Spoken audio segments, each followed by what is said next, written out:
Hello again. This is a story of two sets of playing cards that at one time had belonged to a very famous magician many years ago. And as you can see, they were all aces in their profession.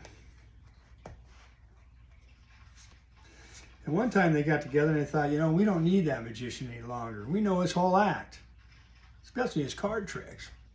So one day they got together and they decided to form their own act. And here's what happened. First, a face-down ace jumped onto the face-up pile, and like magic, all those aces turned face down to match him.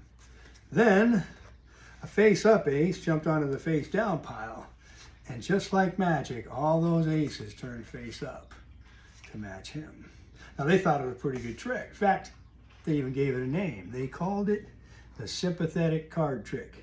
But two of the aces hadn't had an opportunity to practice, so this ace turned face down, jumped onto the face-up pile, and like magic and in sympathy, all those aces turned face down to match him. Then this face-up card jumped onto the face-down pile, and again like magic and in sympathy, all those aces turned face up to match him. Now, unfortunately, the act was doomed to failure, because some of the aces couldn't stop playing games. In fact, one of them turned out to be a real joker.